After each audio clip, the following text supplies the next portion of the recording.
Chapter 1.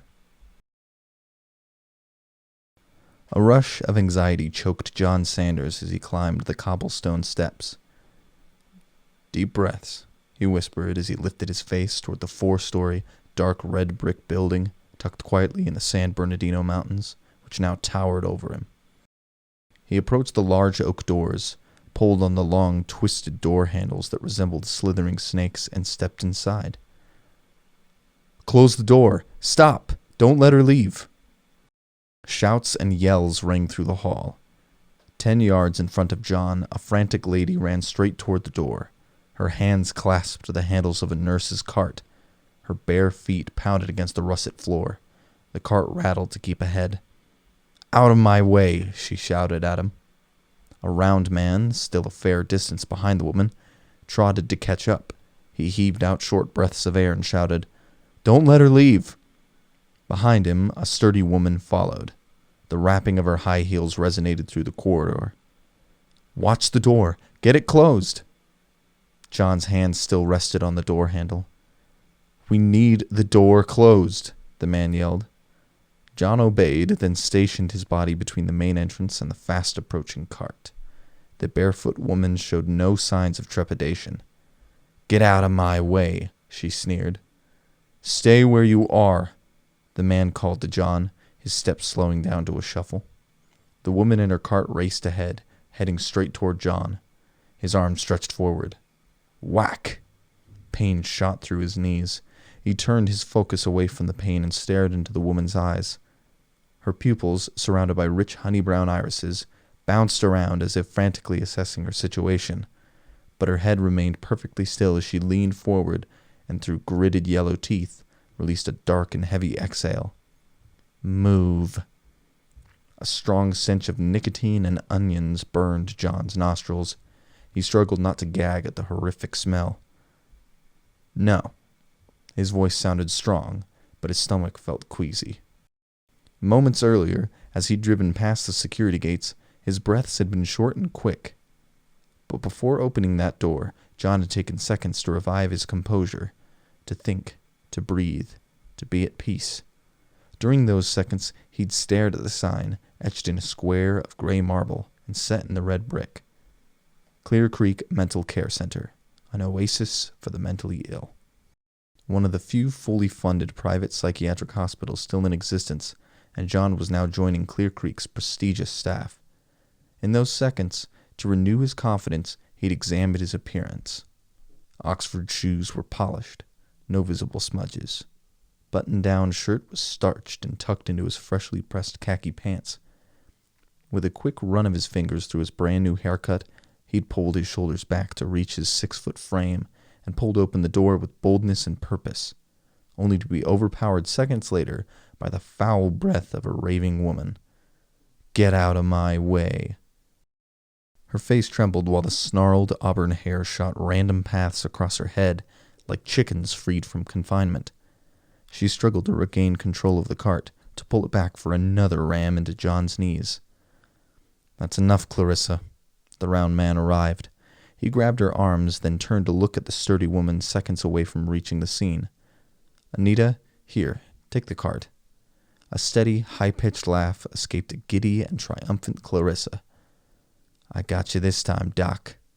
Her laughter dropped an octave only to increase in volume. "I just keep getting closer and closer." "That's enough, Clarissa," he said. With speed, 2 nurses and a young security guard rounded the corner of the long hall. "Oh, good, Dr. Anderson," the dark-haired security guard called out. "You have her." "Yes, I do." Dr. Anderson's body remained stable while Clarissa fought for her freedom. "From my office, Anita and I heard the cart. We both knew the noise must be connected to her. So, Barry, how did she manage this time?" "While we were..." The young security guard paused to catch his breath. "We were trading shifts. She bagged a nurse with her pillowcase." Dr. Anderson glanced at the 2 nurses, then frowned. "Was it Nurse Nancy?" Barry and the nurses nodded. The doctor shook his head. "She'll refuse to cover that wing if this continues. With only 2 lockdown units, it seems like we could regulate things better." He heaved out a sigh, then added, "This afternoon, Barry, let's work out the kinks in this security strategy, especially in regards to Clarissa's room." "Of course." Barry nodded again. The low laughter returned.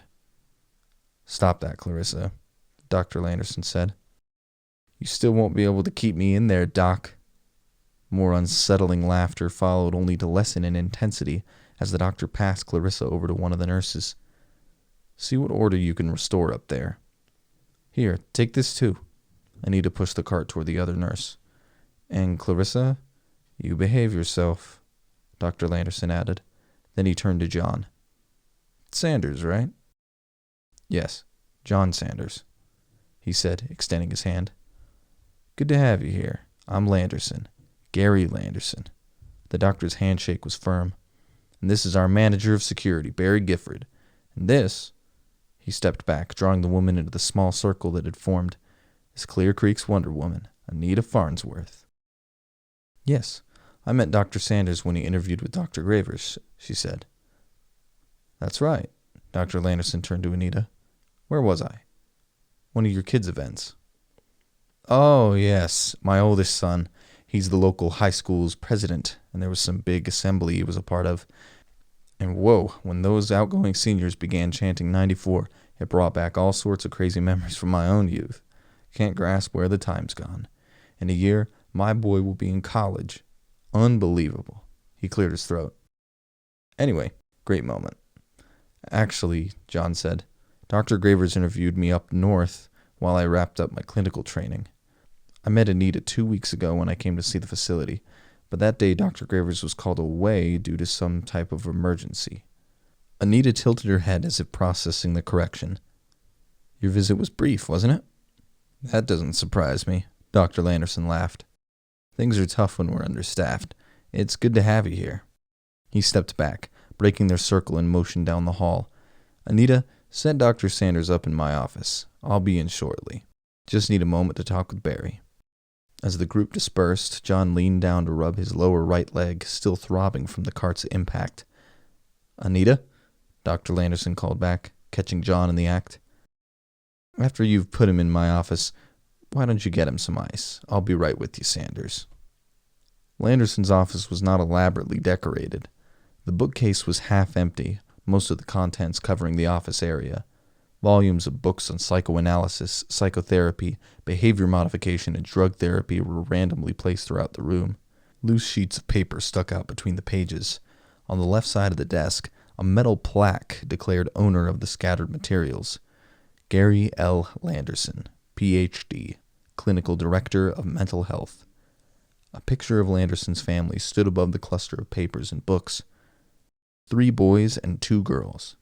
His wife's form, though petite, resembled the doctor's shape. A slight musty odor pervaded the office. "You've got to watch yourself, Clarissa, Gary," Anita said to Dr. Landerson as they both entered his office.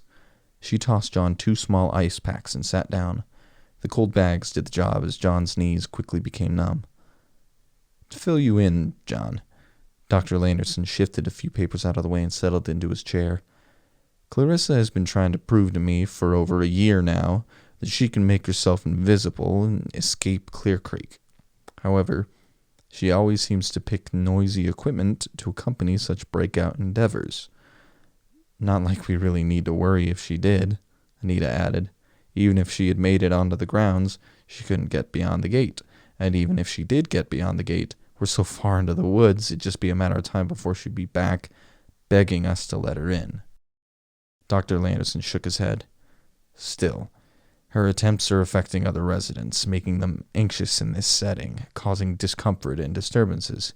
We need to get better control. This should not be an ongoing problem. I just got through telling Barry that. Again.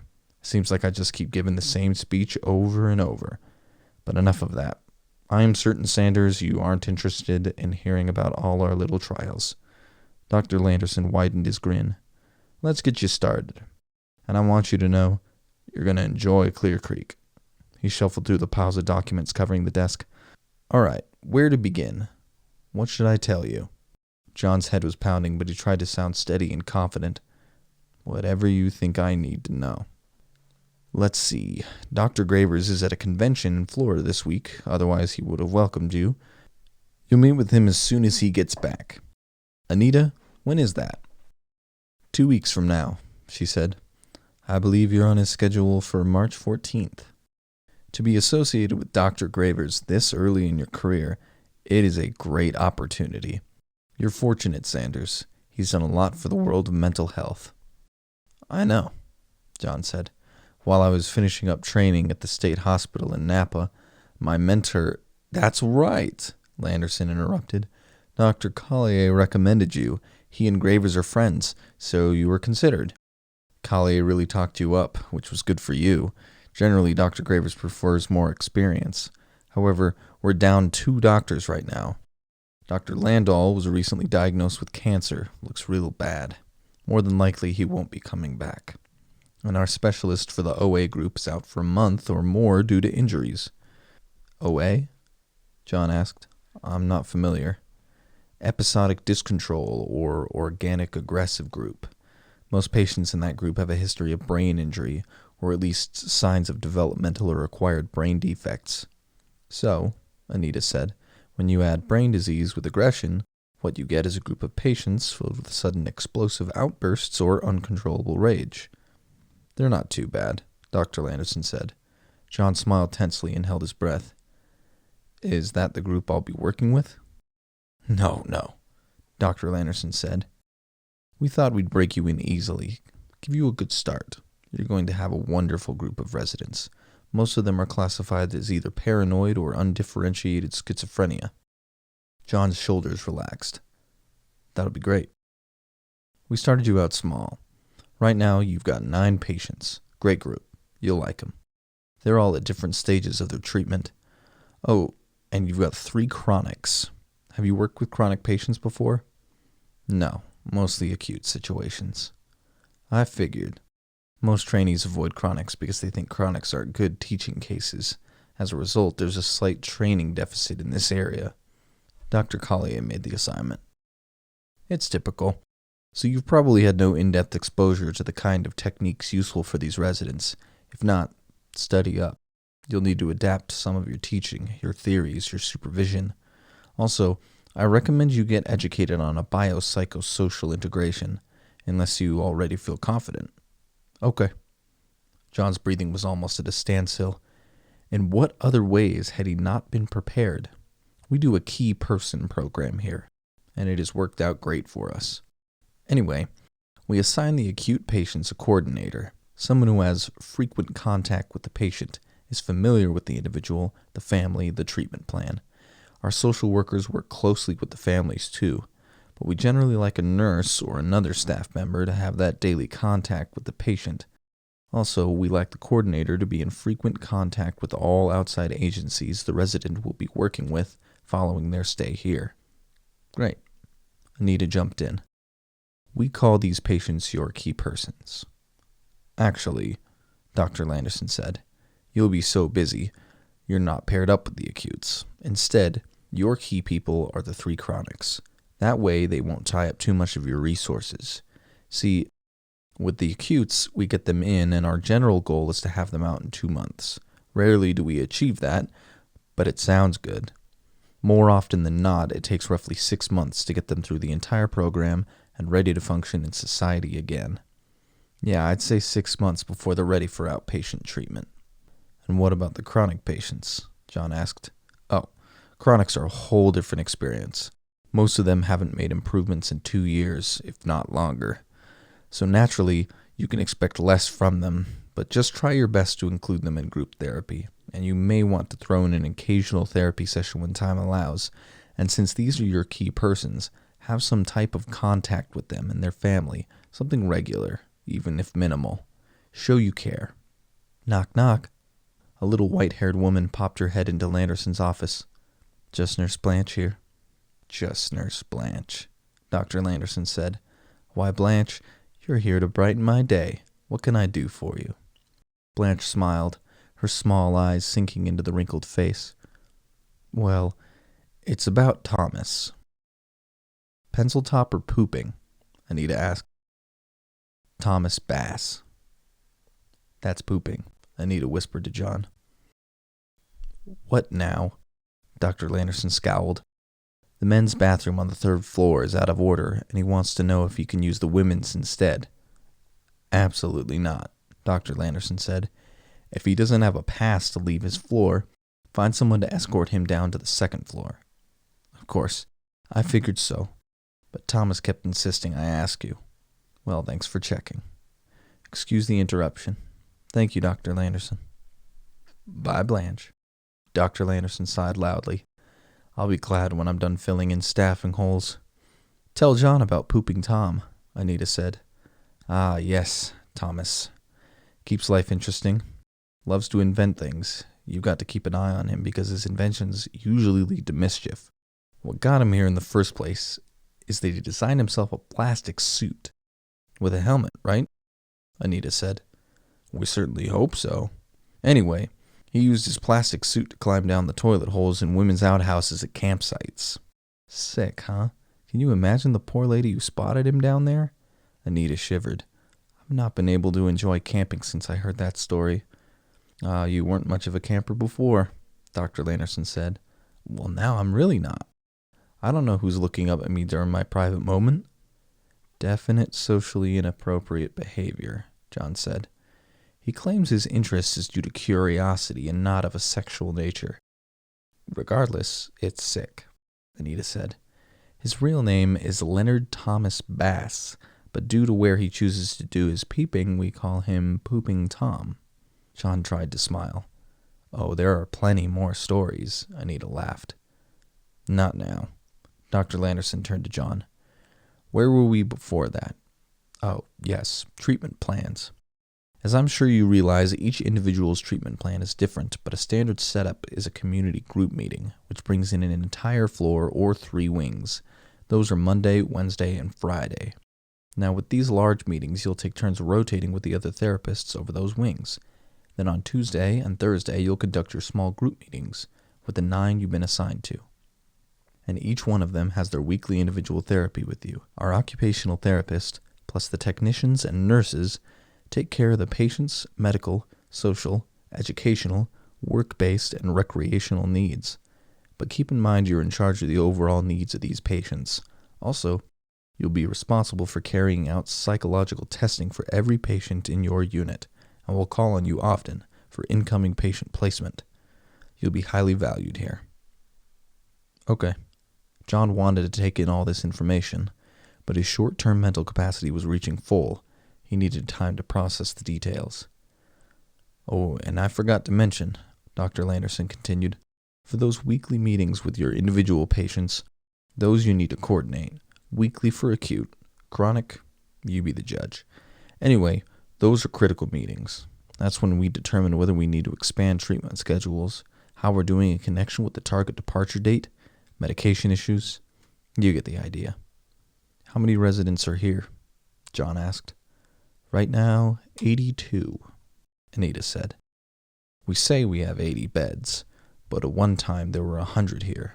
We've downsized through the years, but that's not to say if a need were to arise, we might not expand again. Unlikely, Anita whispered to John. Well, part of our great reputation comes from our excellent staff-to-patient ratio, so it's nice if we can keep the numbers close to 80. One other thing, Sanders.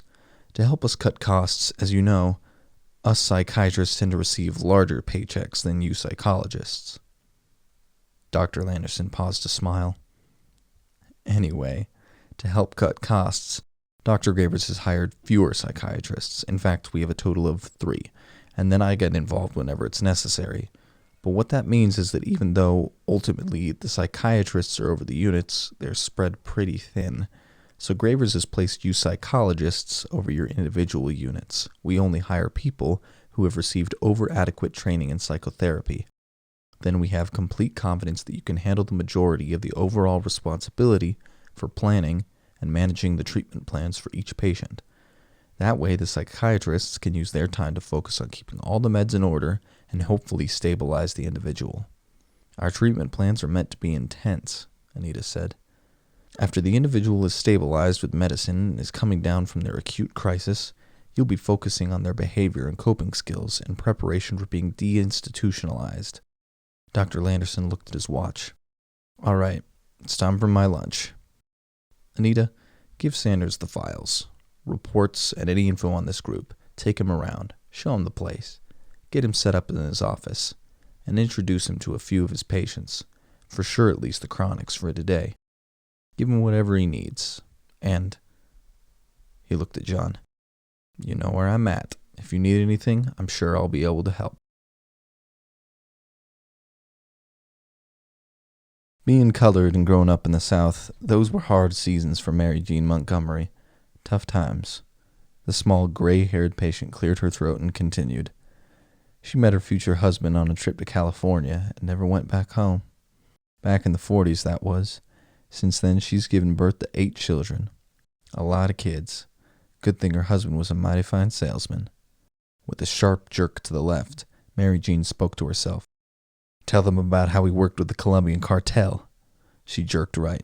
No, Mary Jean don't want to tell them that. Another jerk to the left. I think you should tell them. Then right. Be quiet. Mary Jean don't want to talk about that now. Can tell them about that another day. Right now, I'm a-talking about them kids. Then Mary Jean jerked toward Anita and continued her monologue. All grown up now. Sure do miss them, Mary Jean does. Wish they would visit more often. Maybe they'll come and visit you soon. Anita patted Mary Jean on the shoulder. Today, I just wanted to introduce you to Dr. Sanders.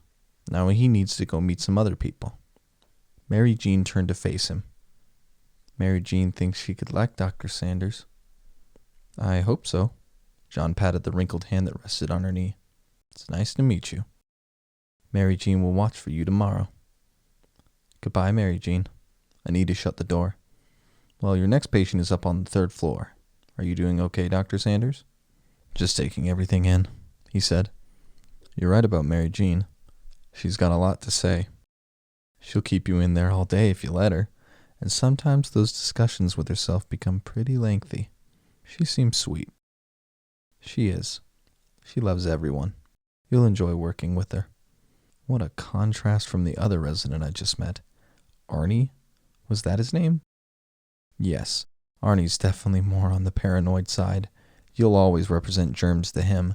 He'll be terrified of your entrances because you're opening up his area to infestations, and some days it's difficult to get him out of his room.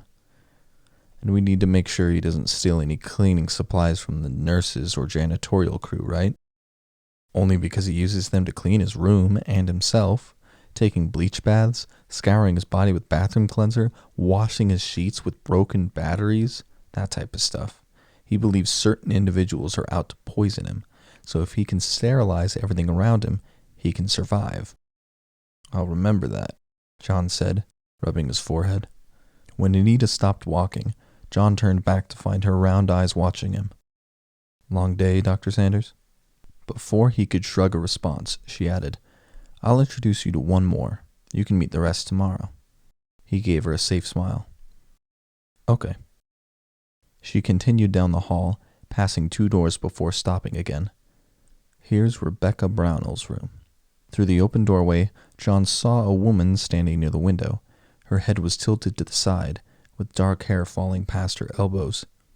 She rocked her body back and forth, quietly singing, holding something. Occasionally, she'd lift her head to glance out the window, but with each movement she seemed unaware of them observing her. Ready to go in? Anita asked. She's young, John said. Late 20s? It's in her file. She's been here how long? He asked.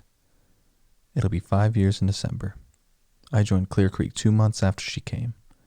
At that time, she was our newest member. 5 years. She's one of our longest residents. It's unusual for a chronic to come and stay.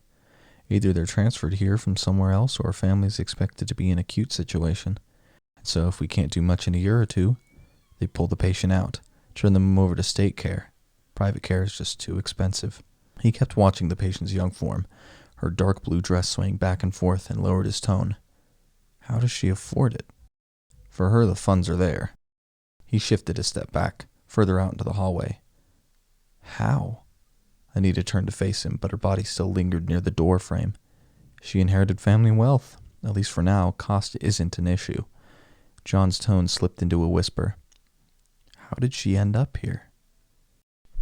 As if the patient's personal details were of no significance to the patient, Anita ran through the details. The story goes that she wanted kids, but her husband didn't. One day she told him she had a baby. He told her she was crazy, which she was. So the next day she told him she didn't have a husband, and just went on caring for her invisible baby. You ready to go in? She asked again. John took a step forward. The sun shone through the window, illuminating the room, creating an aura of reverence. He paused again. Then, almost unwillingly, he nodded and allowed himself to disturb this calm scene.